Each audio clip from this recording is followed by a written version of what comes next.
ఓం అజ్ఞానతిమిరాంధస్య జ్ఞానాంజనశలాకయా చక్షురున్మీలితం యేన తస్మై శ్రీ గురవే నమః.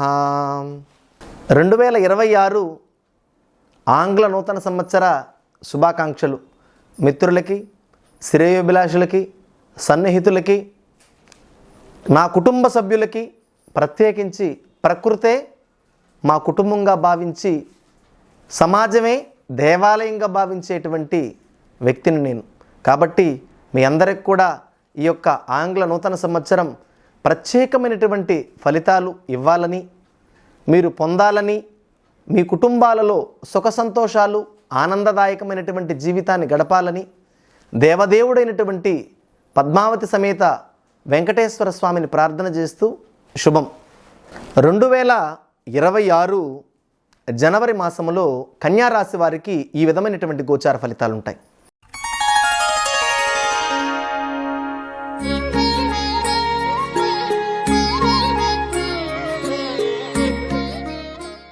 కన్యా రాశి వారికి ఈ మాసము అద్భుతమైనటువంటి ఫలితాలు నడుస్తున్నాయి. గత కొంతకాలంగా ఎదురు చూస్తున్నటువంటి ఫలితాల కోసం మీరు ఈ మాసం తప్పకుండా జయాన్ని పొందబోతున్నారు. న్యాయ సంబంధమైనటువంటి విషయాలు మీకు సంతోషాన్ని ఇస్తాయి. కుటుంబంలో భార్యాభర్తల మధ్య మాటామాట పట్టింపులు సర్దుబాటయ్యి ఈ మాసము సంతోషంగా జీవనం కొనసాగిస్తారు. మేము విడాకులు తీసుకోవాలి, డైవర్సీ తీసుకోవాలని చెప్పి కోర్టుల చుట్టూ తిరిగేటువంటి భార్యాభర్తలు కూడా అనుకోకుండా ఒకటైనా ఆశ్చర్యపోవాల్సినటువంటి అవసరం లేదు. అంత అద్భుతంగా ఉన్నాయి కన్యారాశి వారికి ఫలితాలు ఈ మాసం. అయితే కుటుంబంలో మీ పిల్లల ఆరోగ్యం కూడా కొంత ఇబ్బంది పడుతున్నప్పుడు మీరు ఇవన్నీ కూడా ఈ మాసము అనుకూలమైనటువంటి స్థితిని చేకూరుస్తుందని చెప్పని కూడా మాట్లాడాలి. అనుకోనటువంటి అప్రయత్నకరమైనటువంటి ధనము, అప్రయత్నకరమైనటువంటి మాట పలుకుబడి, కొత్త వ్యక్తులతో పరిచయాలు, కుటుంబంలో సంతోషకరమైనటువంటి స్థితి, కుటుంబంలో గృహోపకరమైనటువంటి వస్తువులు కొనుగోలు చేయడము ఆనందదాయకంగా ఉంటుందని చెప్పని కూడా మాట్లాడాలి.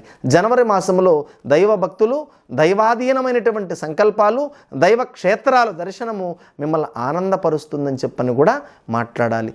కుటుంబంలో కొత్త కొత్త వ్యక్తులే కాదు, కొత్త కొత్త పరిచయాలే కాదు, కొత్త బంధుత్వాలు కూడా కలిసేదానికి ఆస్కారం ఎక్కువ శాతం కనబడుతుందన్నటువంటి విషయాన్ని మీకు నేను తెలియజేస్తూ, ఈ యొక్క మాసము కన్యారాశి వారు చాలా ముఖ్యమైనటువంటి పరిహారం చేయడం ద్వారా మీకు అద్భుతమైనటువంటి ఫలితాలు వస్తాయని చెప్పని కూడా తెలియజేస్తున్నాను. కన్యారాశి వారికి ఈ మాసములో విశేషమైనటువంటి ఫలితాలతో పాటు అద్భుతమైనటువంటి ఫలితాలు కూడా వచ్చేదానికి ఆస్కారం ఎక్కువ శాతం కనబడుతుంది.